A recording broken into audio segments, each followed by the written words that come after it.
Good morning. It is Friday, May 17th. This is the Awesome Odds Show. I am your host, Jordan Frank. I have a couple of fine gentlemen here joining me today. As always, I have Ben Rasa with me. How you doing, Ben? I'm good. Another good weekend of sports ahead. We're in the thick of the golf, obviously. That's what we're going to be leading off with. Yeah, the golf is the golf. We'll dive into it soon enough. Yeah, some pretty cool things, interesting things going on today, yesterday with golf. We'll get into that. Of course, we have Jason Roslin on here, our other in-house golf expert. Jason, how you doing this morning? How's the tilt train going? Yeah, it has been 24 hours of blood pressure through the roof. Actually, I'm on 20 almost 28 hours now since Brooks Koepka hit that 9,000 footer on the 10th hole yesterday, where Tiger was looking at double and whoever they're playing with, I can't even remember now. But he's irrelevant at this point, obviously, because Brooks Koepka was just so good. It was Molinari. Sorry, Molinari was looking at bogey as well. And Koepka off the green, okay, ho hum, probably just going to two-putt, maybe three-putt. No, jars it, and from there, never looked back. Course record 63, PGA Championship record 63. And it's tough. He comes in, obviously, as the odds favorite, so it's not like you can get a ton of leverage there at 10 to 1, 11 to 1 where he was to start the tournament. So all around, it's just not something you like to see. At least Easy not game something for I like Brooks. to see, I should say. Easy game for him. Before we dive too deep into the PGA and the major going on right now, I want to give a shout out. We have some pretty exciting news on the show in that we have a sponsor, a company named EV Analytics. They are the finest in creating betting models, real-time odds, real-time stats. Our website now has a link under the betting menu for live odds, courtesy of EV Analytics. So we're planning on a lot of really cool content, some new segments for this show, some guests. So stay tuned. But for now, just keep an eye out on for EV Analytics and kind of this partnership moving forward. Some really exciting things happening. Boys, let's dive into some golf. Why don't we start? Let's start with Ben. Let's talk about yesterday to the extent that kind of what we've seen is relevant going into today. We had, of course, Brooks had an incredible round. The weather was a factor. How did you see the course playing just kind of generally yesterday, and how does that kind of affect your the way you look at it going forward?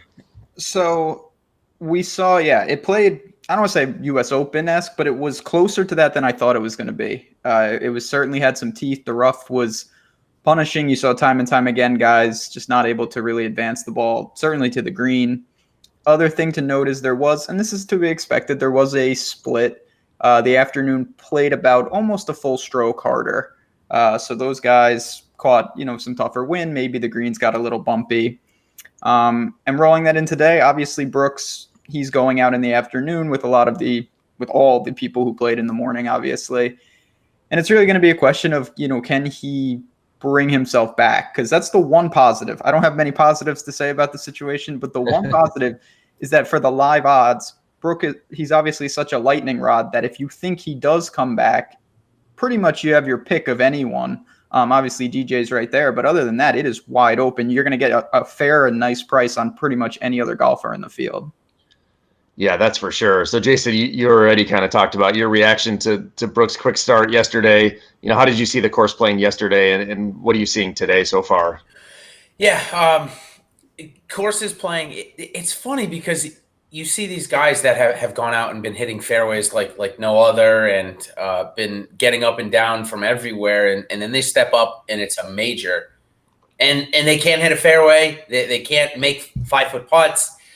It's really interesting because, I know this course is hard. And obviously the scoring average yesterday was pretty close to 73. I think it might have been like literally a 100 basis point off of 73. Yeah. I think it's the major probably a little bit more than the golf course for me at this point. I think it's more psychological. Yeah, the course is playing hard. Don't get me wrong. If you miss the fairway here, if you're over 180 yards and you miss the fairway, you don't even look at the green. You're laying up to 90 to 80 or 100 yards, and you see it if you're following the shot tracker or if you're trying to watch featured groups or whatever you're trying to do. You see a ton of guys doing that this week. So really interesting stat, kind of that scrambling from 80 to 100 yards has been very, very important. So yeah, it's playing like a major championship should, but also at the same time, I think if you made that seventh hole a par 5, yeah, the scoring's going to be so much better than it looks like right now. I mean, we're talking about at least 2 strokes better, probably, over the 2 days. So I think that makes a lot of difference.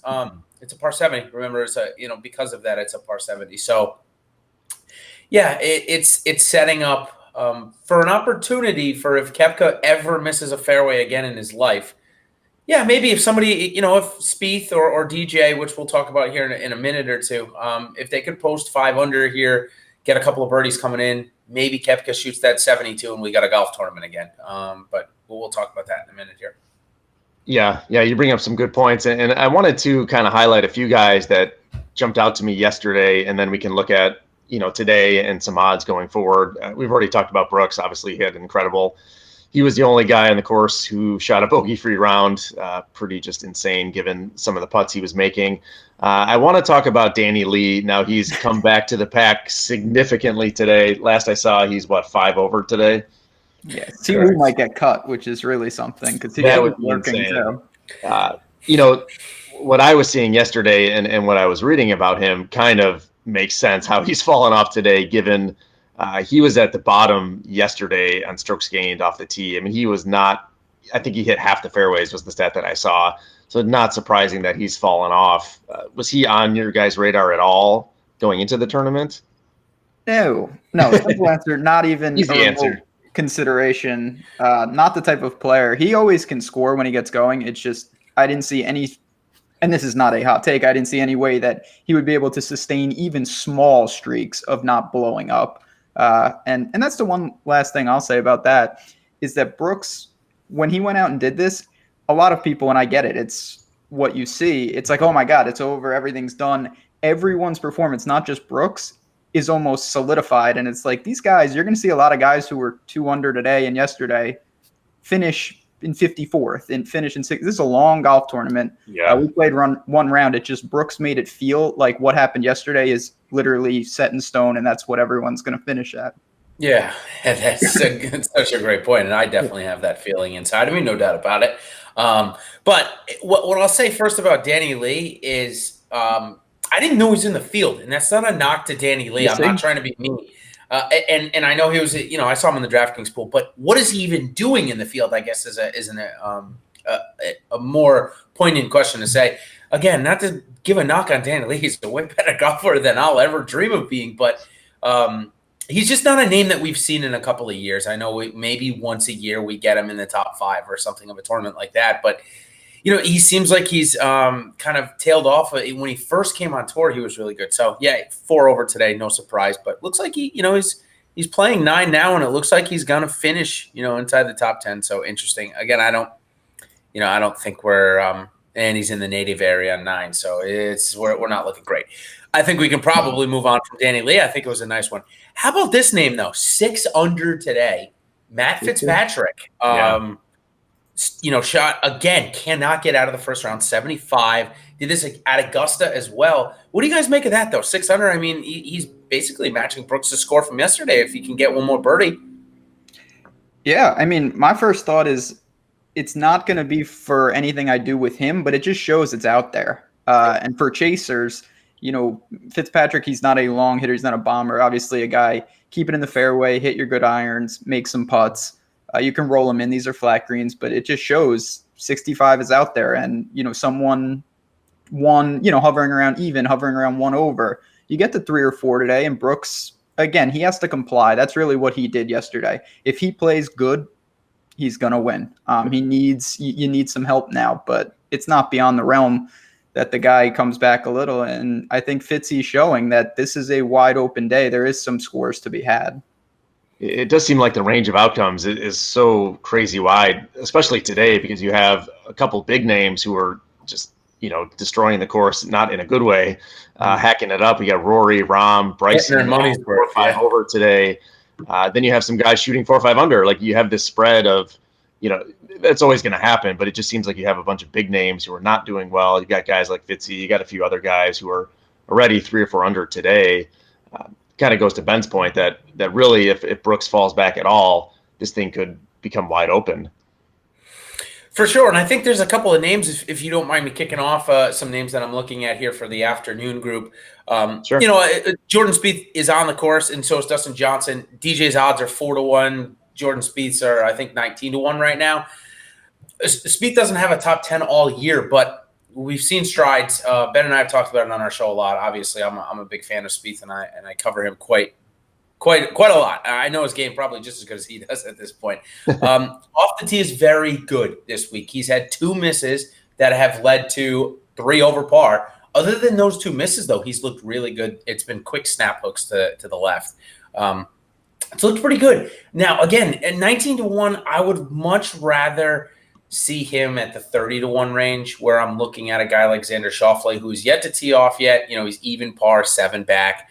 But I think if I'm looking that far back, I'm going to just take the odds. And one of the best values that I'm looking at on my site here is Hideki Matsuyama at 65-1. Yeah, even he's 7 back. He hasn't teed off yet. The guy is a machine tee to green. And if he comes out and goes 4 under and Brooks goes 1 over, he's 2 back, and that 65-1 is likely where Jordan Spieth is at 15-1.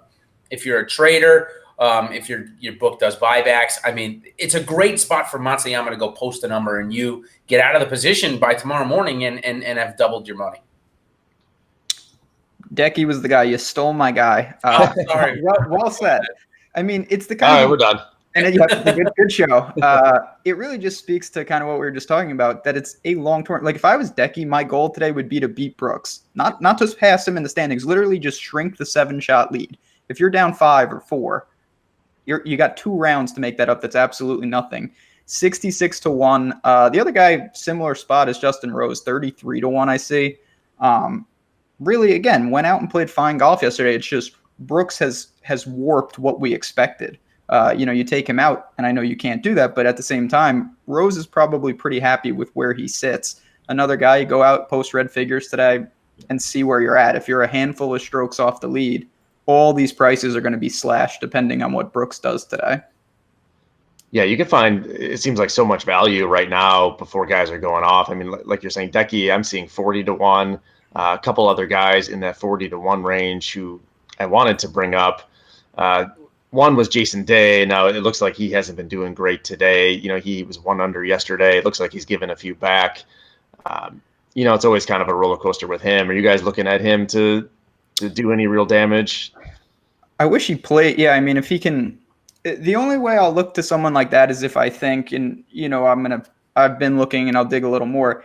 If you think the afternoon wave, which Brooks is in, is going to really have another bad split, maybe you want a guy who, is out there. Berger's playing very well. I know that's more of a less caliber player compared to who we're talking about.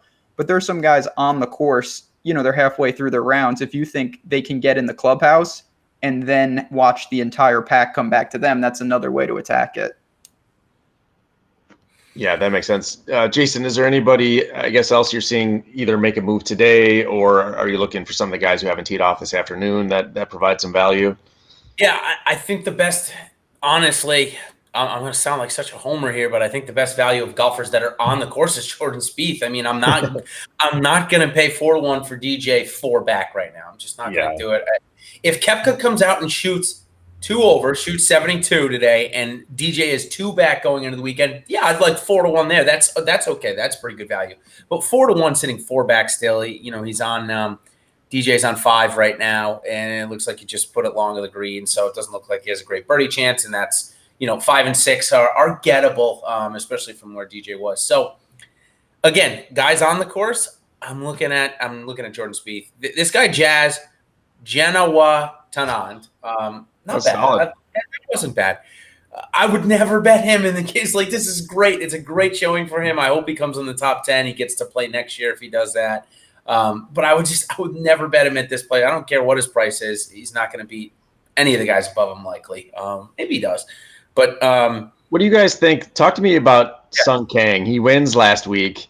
He follows that up, shoots 68 yesterday, which is pretty admirable given it was his first real breakthrough last week, and follows that up. No hangover coming into the PGA. Yeah, another good week. He's sitting in 3rd right now at 3 under. Does he I mean, obviously he has a chance, but I see him at 40-1, which doesn't seem quite right given where he's at right now.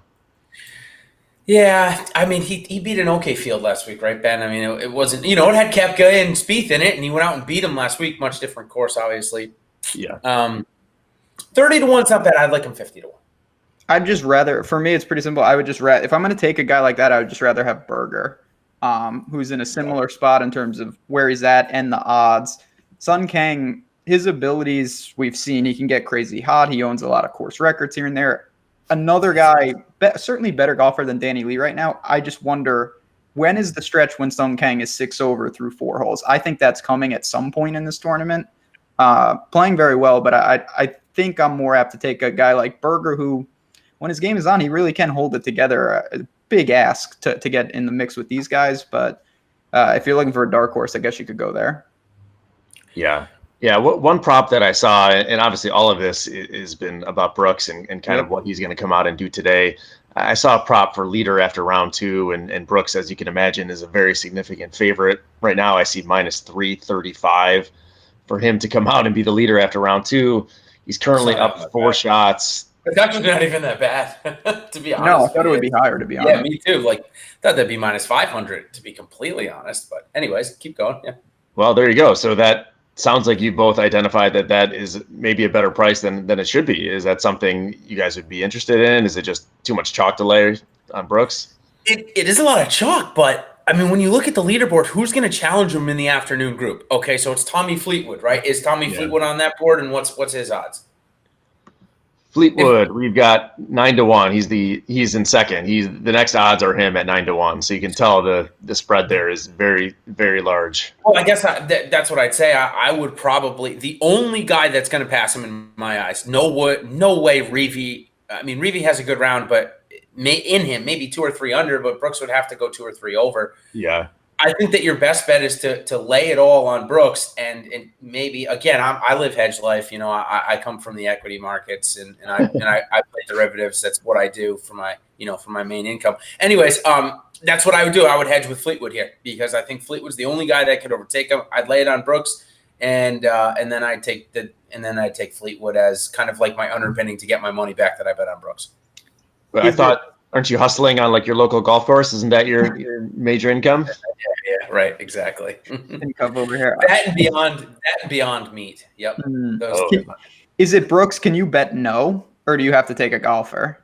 You have to take somebody. In the one that I saw, there was no option. No field. Yeah, I mean, again, it kind of goes to wrap up what we're talking about.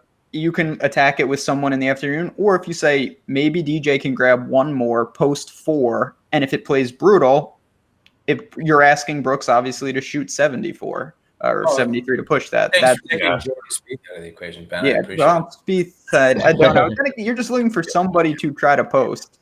Spieth just missed the birdie putt to get to 4 there. Again, they're on 6. DJ's lining up his looks like a 20-footer out there. Yeah, 6. Yeah. 6 is gettable. It's a very short par 4. In fact, if it's playing downwind today, I saw Poulter got it to 50 yards. So DJ could probably throw it up close to the green on 6. It plays severely downwind. 7, again, it's wind direction. So, yeah, if they could get 2 coming in and get to 5, DJ or Spieth, what are they, like 12-1 probably to be leader after? It's kind of one of those. Like, yeah, it's 11-1. Spieth is not on this list for some reason. Interesting. Really? They just know. Yeah, they just know a double's coming. They don't want to take your money. It's just too easy. It's interesting. Again, if DJ makes this putt, which he didn't, if he gets 2 more, those odds are going to be 5-1 though. So, it's if you think DJ is going to get 2 more and you think Koepka's going to lose, then okay, that's not a bad bet at 12-1. And you're betting for the wind to really kick up there, and for Koepka, maybe Tiger Woods slams Koepka's knee with a driver on the first tee, and there we go. I mean, I don't know what else we could say about Koepka other than something like that happening. That's the way it seems. I mean, he's on a run, but that's got to be. I mean, I know I'm stubborn, probably to a fault with some of this stuff. It just, as good as Koepka played, and he was fantastic. The amount of putts he made to sustain some of those was fantastic. Yeah. the guy, I mean, he is human, allegedly. Yeah. So we'll see if. Can we talk a little bit about matchups just for a quick second? I just there's one edge I think that is there to be taken. We don't like to take two of these. I think there's a lot of variability, but there's one Max Homa versus Kiradech Epi Barnrat. Epi Barnrat, it was reported that he tore his ACL. It ended up being a sprain. Putted incredibly last week. Caught up to him this week. This course is hard to walk on. This course is everything. Max Homa's hitting fairways and playing pretty good and coming off a win. I think that's and it looks like it's pretty even money. You can take Homa half a shot for plus 115. I love that. That's one that I'm looking at for today. Interesting. Yeah, he struck it well. You can look, again, you want to look at those strokes gain metrics, and if you identify someone you think maybe didn't score as well as they played, it's always nice to take a shot. I'm in the matchup doghouse because Fratelli versus Cam Champ is not going well. I've disgraced myself, but what are you going to do? Are there any other matchups you guys saw? I want to fade Bubba a lot in this tournament. I talked about how I liked him in the Masters a lot, but he's got some matchups against Ricky, against Justin Rose, where it just seems like they're primed to kind of destroy him today. What do you guys think about those? You spoke too early on your matchup, I think. Your boy looks like he just holed out from 133. Watch for par. That's no for eagle. That's what I'm just saying for eagle, and it looks like your other guy. You're gonna need one more. It looks like because your other guy looks like he's gonna get through the cut. So yeah, very disturbing. We'll see. These things that's a big hole out eagle there, right there. Though that would be incredibly useful. In terms of matchup, the only one I do have one position today, and it's a pretty long shot. It's a 3-ball. I bet EVR, Eric Van Rooyen against Shane Lowry and Fleetwood. Obviously, Fleetwood's the class of that matchup. I got plus 275 on that. Struck it very well. Didn't putt a lick. Good player. And, I don't see any way that Shane Lowry gets in the mix, and I'll take almost 3-1 in a matchup against Fleetwood, who's a great player. I just don't think it should be that long. Anything else, Jason, jump out to you? No, I think that Max Homa one is the one that I'm going to put my money on behind today. I don't like to do too many of the matchup things because I find that you ruin any type of edge that you think you have by trying to bet multiple ones. And then of course, you get excited and bet parlays. I mean, that's what I do, of course. That's right.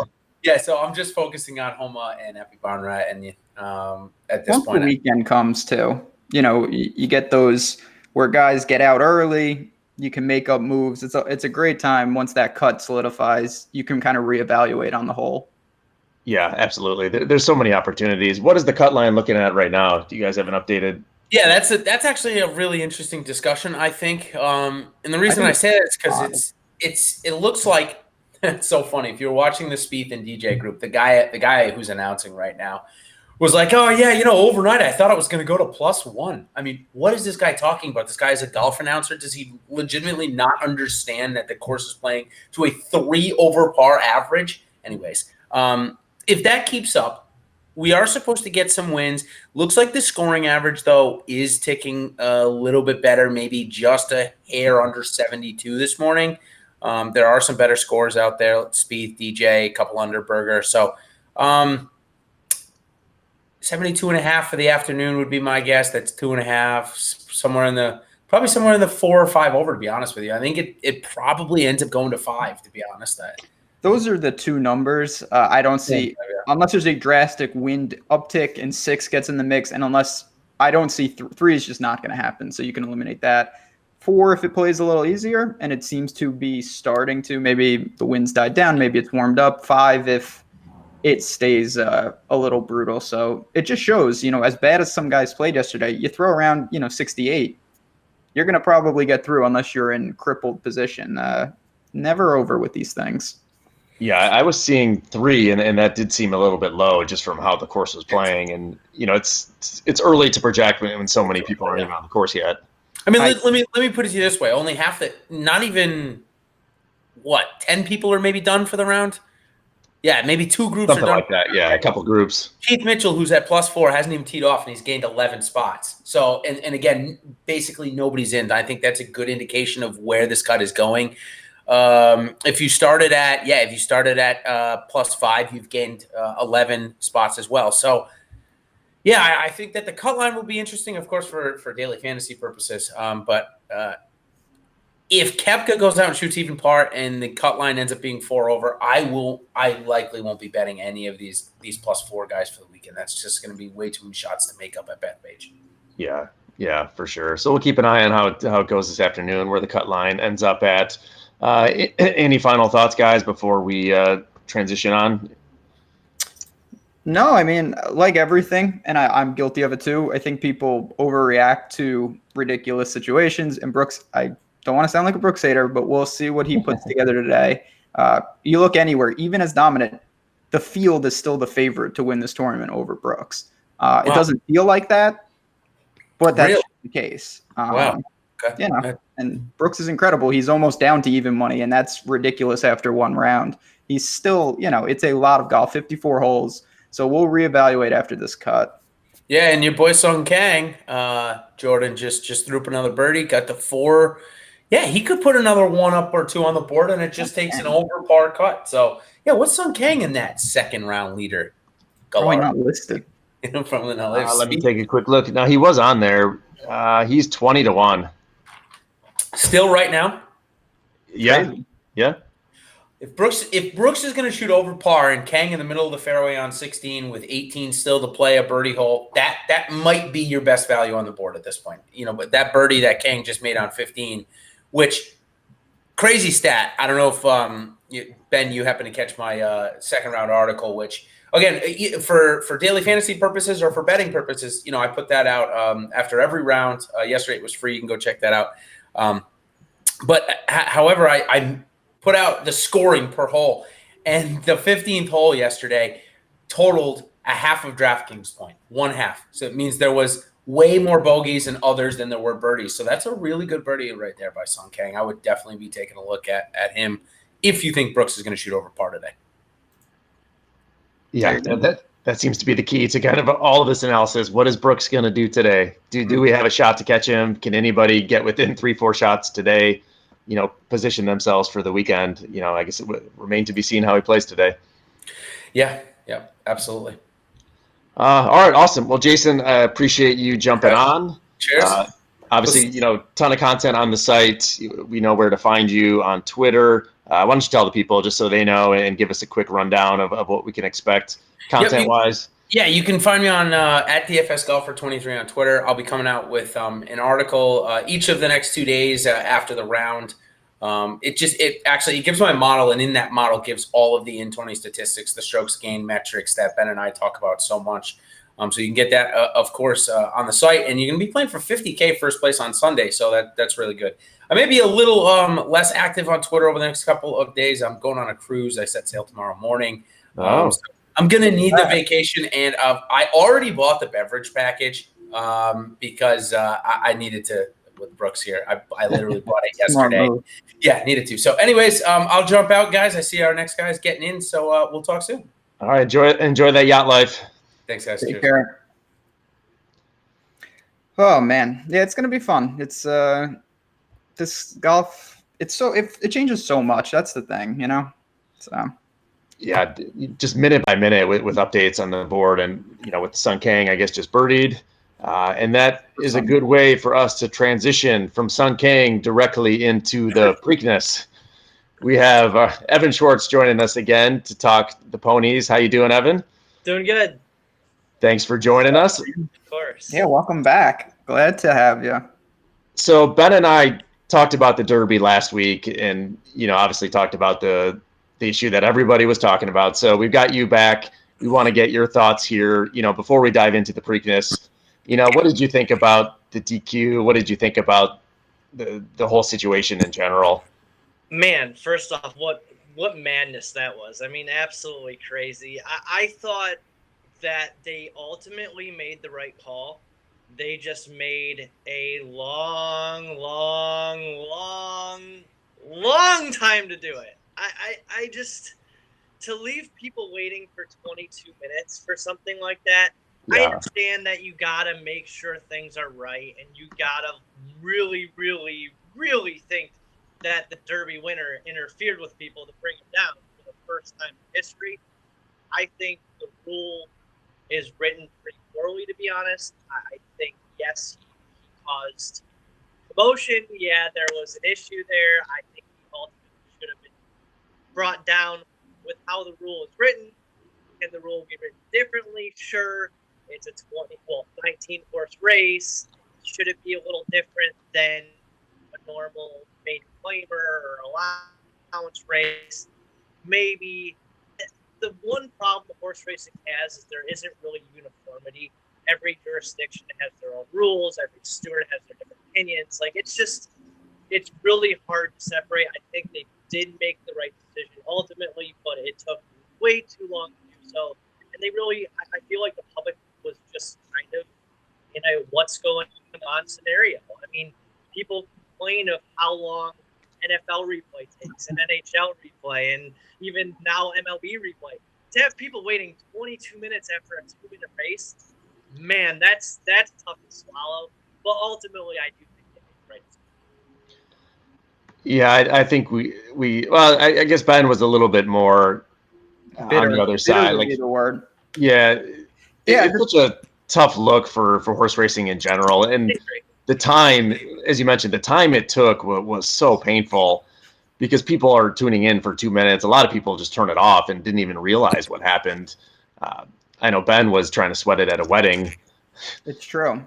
It was, yeah, I didn't even know. I didn't know he had gotten taken down for a while because there was such a gap. But obviously it's a downer for the Preakness. Just not even that, just that Country House is not here. So Yeah, we'll see. But it's still a race. It's wide open. So you got that going for you. I was just going to say, while it's a downer that we don't have the Derby winner or Derby winner, I don't know how you want to separate the two, but we don't have Maximum Security or Country House in this race. But as far as a betting standpoint and odds now, you're not going to have just everyone gravitate to the Derby winner. You're not going to get a lot of money in that. I think Improbable will be a favorite and maybe even go off at less than his 5-2 morning line odds. But because we don't have the Derby winner and because there's all this discussion of what happened in the Derby, I think you're going to get a lot of eyes on the Preakness this year that wouldn't have normally been there. Obviously, a lot of people usually tune in for a Triple Crown possibility. That's not the case this year. But I think you're going to have a lot of that carryover of people being interested in what happened in the Derby and the delay and the DQ, that people are going to tune in and gravitate to this Preakness. And as far as a betting standpoint, I mean, man, 13 horses, one of the biggest fields we've seen in a while in the Preakness, and I think you can make a case 9, 10 horses. If you're going to pick one of 9 or 10 horses and make a good case for it, I probably can't argue against you. It's awesome handicapping betting race. Yeah, it is a wide open field, and you guys have both referenced the fact, of course, that Country House is not running in this race. It's also nobody who hit the board at the Derby is at the race, which is the first time that's happened since 1951. Yeah, 1951. Right, so Code of Honor, Tacitus, Country House, none of them are in the Preakness. Maximum Security, not in the Preakness. So, you have 13 horses, majority of which weren't even running at the Derby. So you have a ton of opportunity, but it's also kind of this learning curve to figure out, okay, who are these new horses that are in the field? Who's run against some real competition and who hasn't? Because, we'll get into it. There's certain horses who've been doing really well the last few months, but maybe, the competition isn't that great. So what can we really take from it? So I want to start. Well, let me mention again, I guess, you'll see it in the bio, our YouTube bio. We still have a deal with TVG and Twin Spires. Both have great deposit bonus deals. So anybody who's interested in getting into horse racing and learning how to do it and just getting some action, have some fun with it. We have some great deals. So make sure to click on that link. Help us out where we can. We do appreciate that assistance. I want to get into, I guess we should start with Improbable, the biggest horse that everybody was talking about in the Derby, who's here. I know, Ben, you were on board, not quite on board literally, but you were you were backing Improbable to win the Derby. Didn't run the best race. What are you thinking about Improbable for the Preakness? Yeah, didn't really factor in to there. He did come in fourth after everything was said and done, but not a factor. And of course, yeah, has not won a race in a bit. These stakes races, he's hitting the board here and there, but the price that he's going to go off, just a combination of knowing who he was from the Derby, he's going to take money. Yeah, does he have a shot to win? Of course he does. I'm probably going to look elsewhere. I think it's that wide open. There's a couple horses that didn't run in the Derby that, they have some interesting angles to them. So maybe I use him certainly in certain things, but all in all, with the price, what it is, I find myself being interested elsewhere. How about you, Owen? What are you thinking about, Evan? So improbable. First off, it's crazy that he is the only Grade 1 winner in this field. That blows my mind that we only have one Grade 1 winner in this field. Listen, I didn't like him in the Derby. I thought the distance was a problem. I didn't really love him of the Baffert trio. He is for sure the class of this field. He's going to be short price, like Ben was saying. For me, it's just, you know what? I didn't love him in the Derby. I think distance he still might want to go shorter. I know they shortened up a little bit here. But, I mean, for me, that 5-2 or 2-1 or maybe even 3-1, somewhere in that 2-1, 3-1 range, it's just not worth the gamble for me. I'm going to go elsewhere. I don't think he was the best horse in the Derby of the ones that are in here. I just Evan, can you move a little closer to your mic? I think that might help a little. Yeah. Oh, sorry. There we go. Oh, there you are. Okay. I just really just don't see him being a factor at 2 or 3-1. He's just not the play. I didn't like him in the Derby. I thought distance was an issue in the Kentucky Derby for him. Yes, they shortened up a little bit here, and overall, it's just not a good value play for me. He's the class of the field, but I'm going to look elsewhere. I don't even think he was the best horse coming out of the Derby in this race by any means. So I guess then, who do you think, there's another tier, you have War of Will, who ran a great race at the Derby, was really the main horse involved with the issue with Maximum Security. Is War of Will a horse you're looking at? We're kind of, fading improbable, it sounds like. Is there another one of the favorites, at least as of the morning line, that you're looking at, Evan? Yeah, so let's not wait 50 some odd minutes for me to say my top pick this time. I liked War of Will as a price play in the Derby. I thought he ran a killer race in the Derby. Even after the trouble, he ran okay. I mean, to finish 8th and then moved up to 7th, I thought he had one of the best runs in the Derby of any horse. I don't love the 4-1, to be honest, but I just don't see – I see such a separation of him than anyone else that he will be my top pick here. I have some price plays that I'll maybe use underneath or box together with exactas, but I think War of Will, looks like he's come out of the race great. He looks awesome in the mornings at Pimlico. He's something else. His Derby, to do what he did after basically to even stand up, like to stay on his feet, it shows just such athleticism for that horse. I think him and Tyler get along really well. Mark Cassie's a good trainer. I can't get away with him. I liked him in the Derby as a price play. I don't love the 4-1, but he will be my top selection in this race. How about you, Ben? So I'm going. So there's a horse in this field that I think is similar to Maximum Security in the sense that we don't know a ton about him, and it's always mining. Mm-hmm. He's been beating up these horses at Laurel, comes in 6 straight wins, obviously hasn't been tested like he's going to. But I do find myself interested in that, as I think the race is pretty wide open. Obviously, War of Will and Improbable, I think, are better horses. But this is a horse you're going to find kind of in that next tier of pricing, maybe between 5 and 10-1. I think he's 8-1 right now.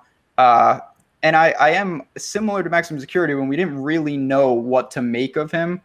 This is a horse, like I said, he's coming in. Obviously, the form is great, but the competition is not what we've seen. So he's a horse that I find myself getting more interested in as we get to Saturday. Yeah, that was one that I was looking at and kind of who I was referencing earlier. I believe has won 6 races in a row, all in Maryland. We don't really know. Well, I guess we do know the competition certainly is not as good as what he'll face, on Saturday. but kind of like Maximum Security, really is an unknown. Trained by a woman, just throwing that in just for the fact that no woman trainer has ever had a horse win at the Preakness. That would be pretty cool if that did happen. But yeah, it seems like gaining some momentum, just kind of given the form that Always Mining is in. Evan, what are your thoughts on Always Mining? So I will say that the Federico Tessio is usually a prep race, a local prep for a local horse to get into the Preakness. There's always seems to be that local buzz of the horse that wins the Tessio, and it makes sense. But this year, the buzz actually I feel like is for a legitimate contender. Usually, it's just kind of, oh, this horse knows the area. They don't have to travel well. This trainer knows the course. I think always mining has a legit shot. I can't argue anyone that's going to make a case other than the fact that we haven't seen him race against classier horses like this before. But with that said, I do think he's a legit contender, and he's been getting some buzz both around the track and just within horsemen and racing fans alike. I'm not going to hate your case for him personally. I probably will not use him. He's more of a need the lead type. I think the pace is going to be pretty quick here. But I can't talk you off it if you want to take a stand. His numbers are there. He just hasn't raced against this class of the field. In the same range is also Owendale, who I know is getting a lot of steam lately. Owendale won the Lexington Stakes. Hasn't had a lot of success otherwise. But Ben, is that a horse you're looking to put into your card, or how have you seen Owendale? So yeah, that was first of all absurd race. Quite a move he made, and if there is speed up front, he is a horse. Comes from back and close. Maybe he can put together a rally. Him and I do have one bomb who's similar to him in the sense he's probably coming from behind is Laughing Fox, Steve Asmussen's horse, sucker for Asmussen horses.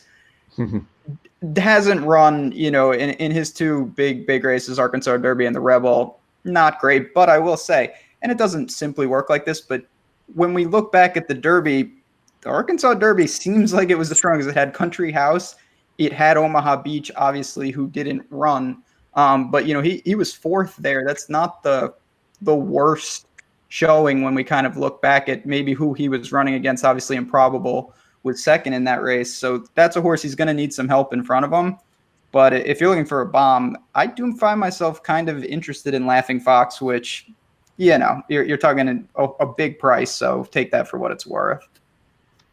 So for me on Owendale, I was back and forth of making War of Will or Owendale my top selection. Okay. The Lexington Stakes for Owendale was just super, super impressive. I really think that Brad Cox is an underrated trainer. Flanteru is a great rider. I see this horse as being a legit threat on a race that I think is going to be pretty hot pace up front. He's a closer. I just was very impressed with the Lexington, and I think that was a legit race. I really think that there is something to look there. 10-1's a good value play. I am probably going to use him on top with War of Will in some scenarios. And it's funny you mentioned Laughing Fox. I've been hearing more and more about this horse. He keeps piquing my interest. I've looked back at the Oaklawn Invitational, pretty impressive win last out. The Arkansas Derby, like you said, is shaping up to be one of the better prep races. He didn't run horrible there. Yeah, he was still beating 7 lengths as fourth, but he was coming late. And if you think like I do that the Preakness is going to be a hot place and set up for a closer, then I can't argue using Laughing Fox there. I'll probably use him in the exotics. I don't know that he'll win, but I might do something like an exacta or trifecta box using Owendale, Laughing Fox, and War of Will. I mean, that's just kind of what I've been looking at. But this race, it's such a mind scratcher. There's so many horses that are unknown, as well as like no one's really stood out this year in the 3-year-old crop. That we'll see. It's just very interesting. But I Laughing Fox, to me, I agree. He's got a legit shot at a price to make some noise. Given agreed on a lot of that. Agreed, because it is so wide open. We don't have the Derby winner. We don't really know where the public is going to gravitate towards. Maybe it's Improbable just for the name value, and it's a Baffert horse. Are you guys going to use I think I already know the answer, with Laughing Fox and maybe some others, but is there more opportunity to use longer shots in your exotics? Or I guess, are you more apt to do that in this kind of race versus a race where there's bigger favorites? There's, you have a better feel potentially on the horses. Does that make sense, Ben? Absolutely. Like everything, I think it's a fine line. Part of the reason that I was drawn to Laughing Fox is the horses that he's priced around. I see some major red flags with a lot of this field.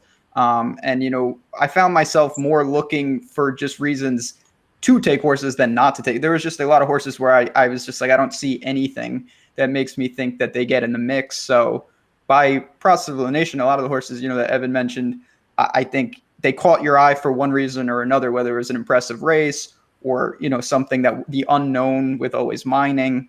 And I found myself kind of taking that pool, and I will try to mix and match them with different scenarios because there's a lot of horses where I really have no interest in messing around with them. Yeah, for me, I mean, it's there's a lot of value in this race. I think if even if you take the stand that you think Improbable is a standout, I mean, you can separate him by making money underneath. I mean, there are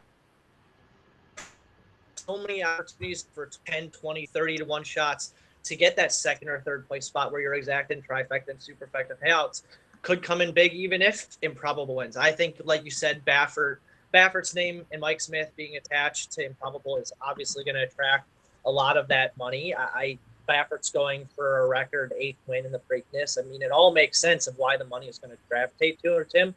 I'm going to hope that he doesn't hit the board and probably stay away from him. And yes, he can make me look silly because he is the class of the field with the big names attached to him. But like I said, I think this race is so wide open. You have to look for value. You have to look for prices that I can argue pretty much for anyone other than basically the 6 Market King for me, Dwayne Lucas. He's one of those guys that always likes to be in the party. This one's a little bit of a head scratcher. Doesn't really make sense to me as far as being entered. And then the 50 to 1 Everfast. Those are the 2 horses to me that I'm just going to chuck them out. Maybe they'll make me look stupid at really, really big prices. But I think if you can key in on 1 or 2 horses that you like to win the race and then go crazy underneath, that's going to be kind of where my strategy is this race. Yeah, I think I'm going to be in the same boat with you guys. I mean, I really like, putting Laughing Fox in to hit the board. Maybe can't win, certainly can win, but if you have him to hit the board and you get him in your exotics, then you can go with some of the more favorites up top and really try and maximize value on a lot of the trifectas and exactas and superfectas.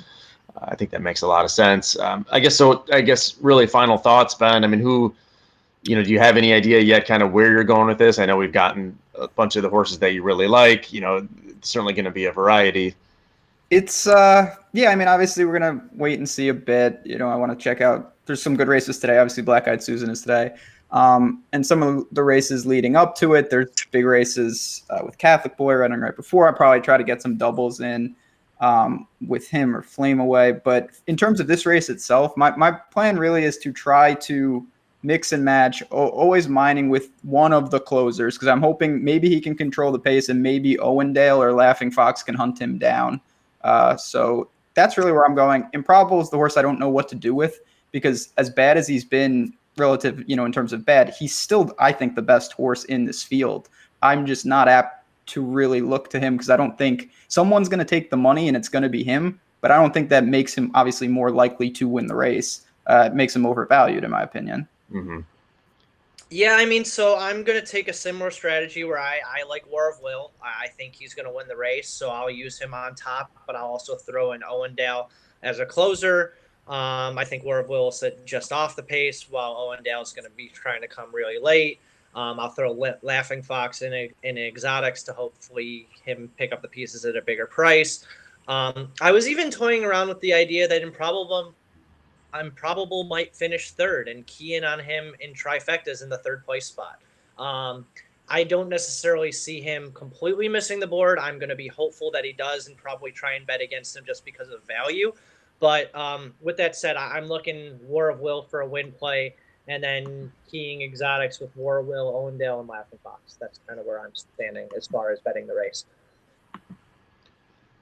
Awesome. Yeah, I'm excited for the Preakness tomorrow. Can't wait. I'm gonna certainly follow some of your guys' picks. I got a few of my own, so I'm looking pretty good, I think. There you go.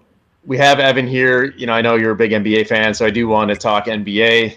We want to update everybody. Since we last spoke, Ben and I was incredible Game 6, Golden State and Houston.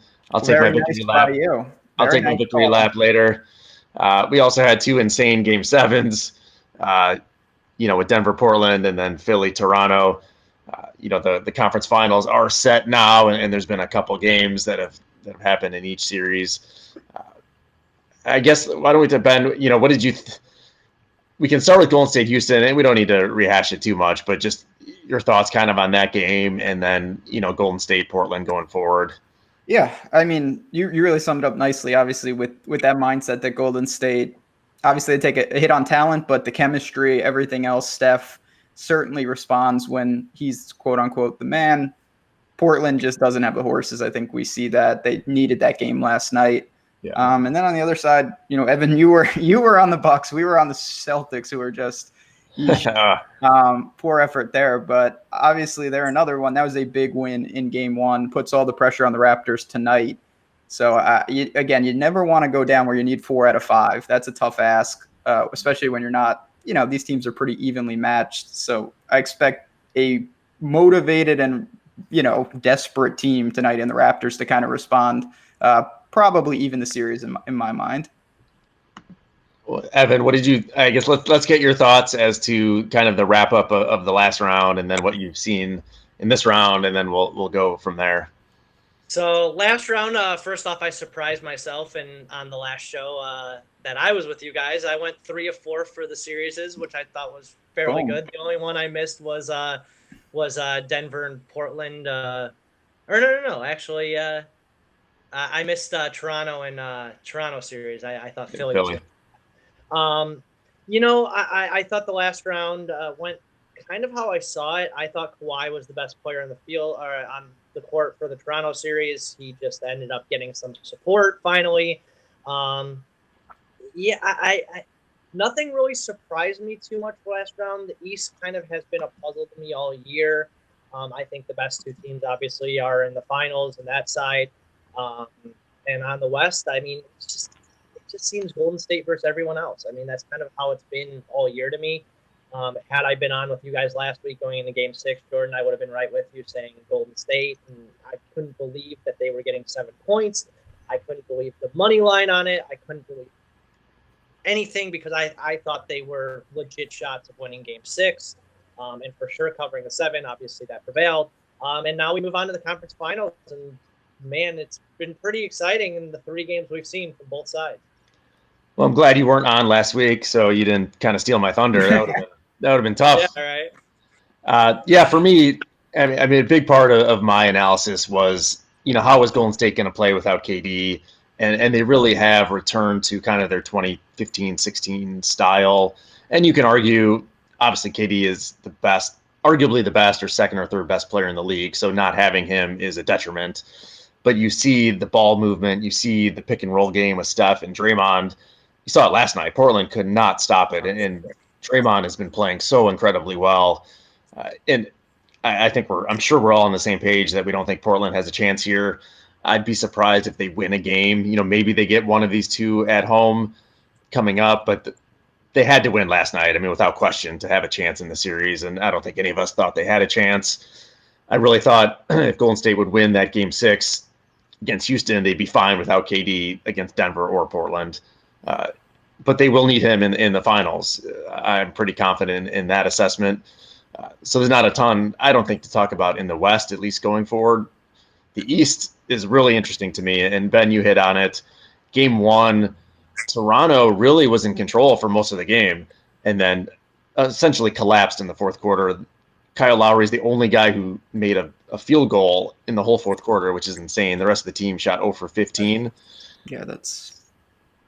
Did they blow their chance to steal a game? Are they going to come out and win tonight, or are you going to see kind of the reverse and just kind of see them get the floor wiped?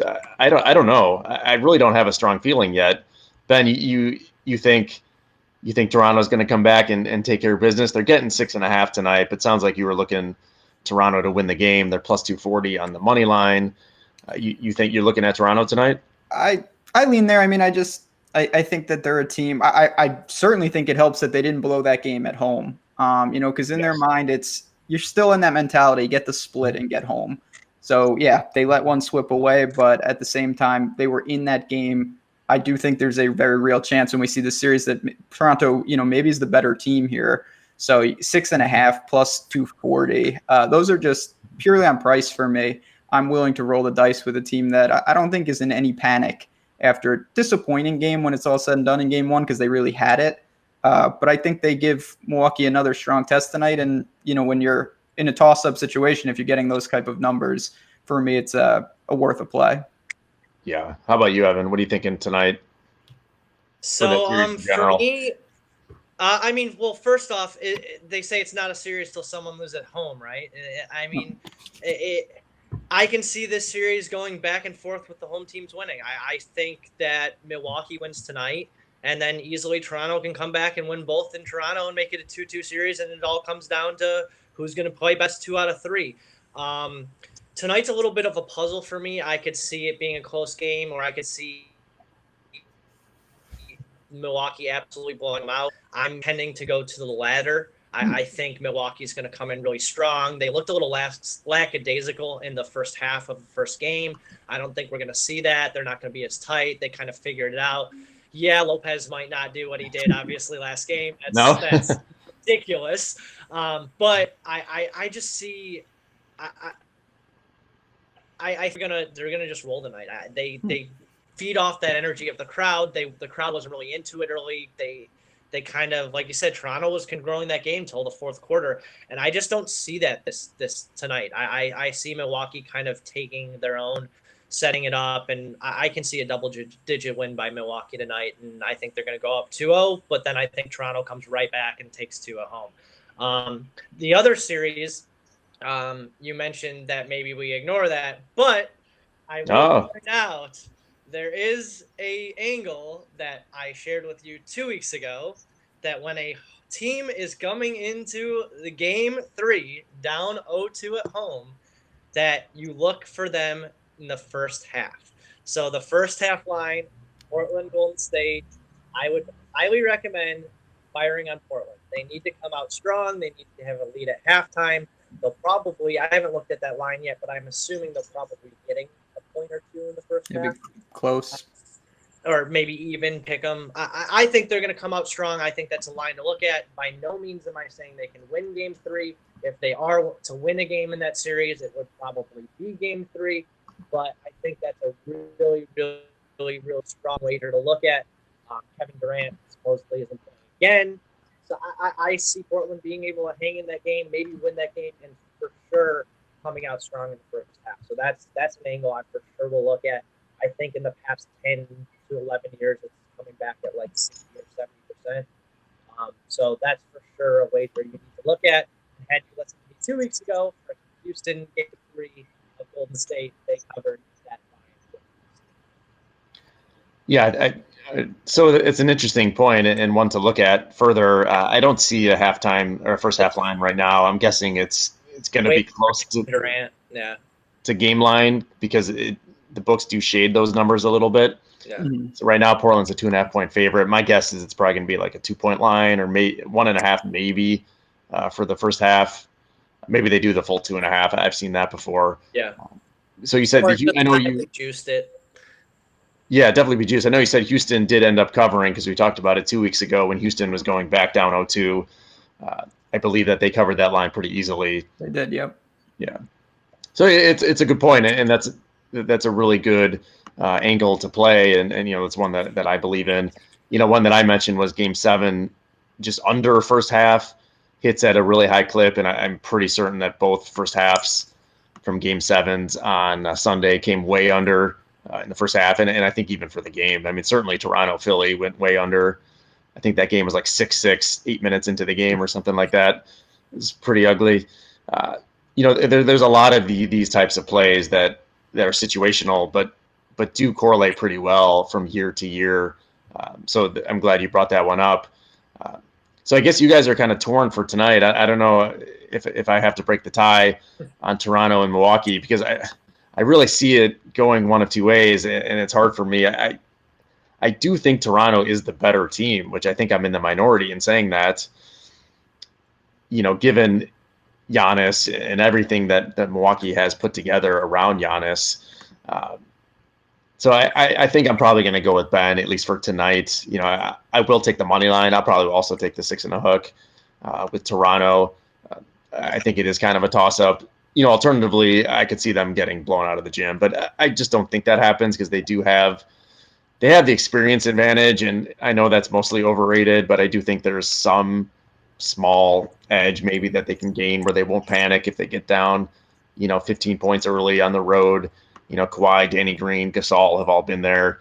I need Gasol to play a little bit better, I think, if I'm betting on Toronto to win. He's not defensively, he's been pretty good, but he needs to make open shots because he's getting a lot of open 6 to 10 foot shots that aren't being contested that well. And Lowry had an amazing game, which I haven't said probably the entire playoff run, and it was all for naught. Can he do it again, I guess, is the question, or will they need him to do it again? I'd like to see Siakam play better as well. Let's get Ibaka a few more minutes. So that's going to be a fun game tonight. We're kind of torn on that, which is what I like. I like to have both sides accounted for. For sure. Yeah, it can go any way. I wouldn't be surprised with any result tonight. The series price for Toronto is plus 375, which is interesting. I mean, you could just get 240 to bet them tonight. That's if you have a strong feeling, it's a pretty good line, but you can get just as good of odds betting game to game. But the other series, it's not even worth looking at. Series line, the minus 8,000. Yeah. Unless you truly think Portland's got a shot here. They played really well last night, even though Dame, again, didn't honestly have that great of a game. I mean, do you guys see Portland winning one of these two games at home? Yeah, I think they lose in 5, for just real quick. Yeah, I agree. I think they can win game 3. I think they probably do win game 3. I couldn't get past Damian Lillard's shoes. That's the only thing I could stare at last game. Honestly, those shoes were just so bright and in your face. But anyhow. Are you rocking those bright green shoes walking around the mean streets of LA, Evan? Oh, yeah. Yeah, the lime greens. Oh, yeah. Yeah. All right, well, looking forward to tonight. Why don't we close the show with just a brief Game of Thrones discussion, since we've been doing this basically every week, and we had Evan on a few weeks ago, also gave his thoughts. I don't remember, Evan, remind us who, did you have a strong take on who you thought might be there at the end? Yeah, I'll still wipe the chalk off my face. I've been Jon Snow since the beginning. There's no reason to play off it now. I don't think he wants the throne. I think he gets kind of put in there.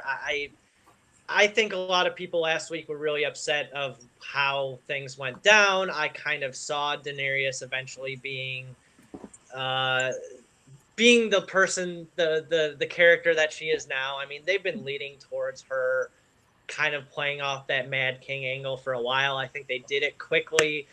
It was a little bizarre on how quick and it went down, but it didn't surprise me. And I think Jon Snow's the play, but not for a value. And I don't really gamble on television shows personally. But if you were Jon Snow, I mean,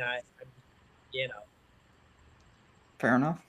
Pure chalk. Ben, are you eating the chalk too with Jon Snow? No, I mean, I got to stick with. I don't even know. I don't know if I feel better or worse about Bran. Like, I don't even know what he's doing.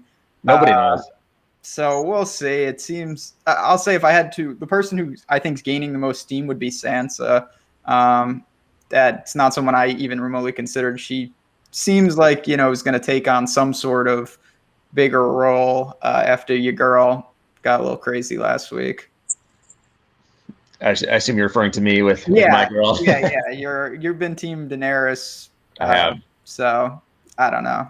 Yeah, and part of the reason that I was on Team Daenerys is basically I had an inkling that what happened was going to happen. They had to throw a wrench in her and Jon, and that was the only way to really do it.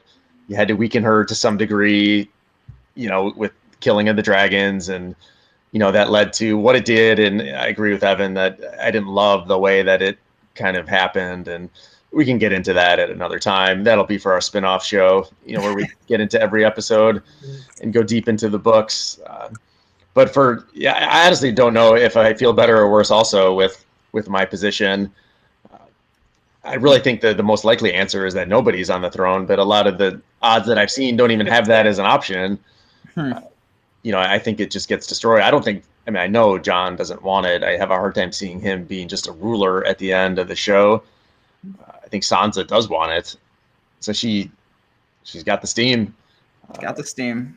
That'd be interesting. Yeah, my wife weeks ago picked her, and I'll look pretty shameful in the household if she ends up ruling. But I think if she would have taken it weeks and weeks and weeks ago, it would have been like 10-1 or higher, and she would have made a pretty good value play.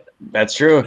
Yeah, it's the only angle that I see, or kind of how the symmetry with Sansa was that she always wanted to be a queen, but at the beginning of the show, when she was very young, she thought the way to become queen was to marry Joffrey. And you kind of have the symmetry now that she's learning how to, through Littlefinger and through Cersei, she's learned how to gain the throne essentially by force and by strategy and by manipulating people. So it does kind of have some symmetry to it. It maybe isn't the happy end. I've been saying I don't think there's going to be a happy ending per se.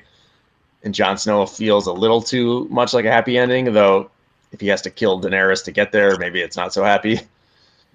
Yeah, I'll say with only one episode left, I really have no, and I'm happy. I have no indication of like where this is going.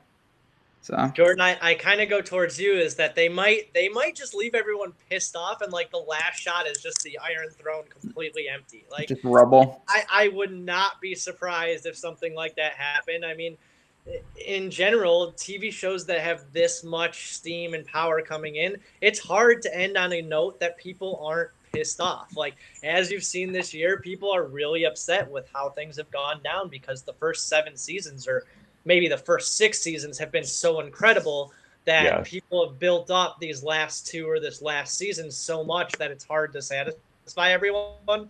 And it wouldn't absolutely surprise me if they kind of leave it still in flux and leave the throne open. Like that might be a good value play if you can find it, that no one takes the crown. You got to find it, because I haven't seen a lot of that being an option. I think the first episode of our new show, we should do an analysis of a series finale show. We could talk about The Sopranos, we could talk about Lost, Seinfeld, you name it. It's really tough to stick the landing. Breaking Bad probably maybe did it best. I don't know, but a lot of pressure, I guess, on them. They've already gotten so much negative feedback on how the show is, accelerated and trying to wrap this up, as neatly as they can. So, like Ben said, I have no idea what's going to happen, which is cool. I mean, I like being in that position. Yeah, absolutely. So I guess next week we will do a postmortem on the whole series and see who won all the money, as we're betting on it.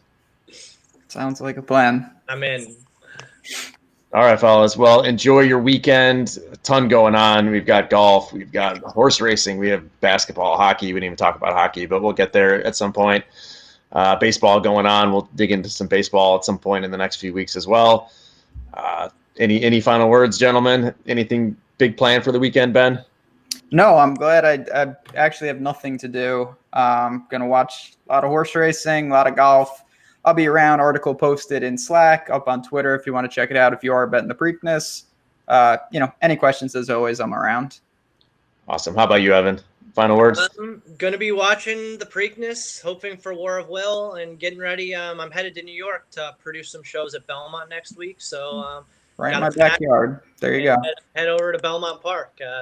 Stop by. I'll see you next week, Ben. Yeah, man. Maybe I'll come down. Awesome. Well, let's do a live show with you two both at the track. Sounds like fun. Not a bad idea. I'll go out to Santa Anita. We'll make it work. All right, guys. Well, have a good weekend, and we'll talk to you next week. Take care. Thanks. Bye. Bye-bye.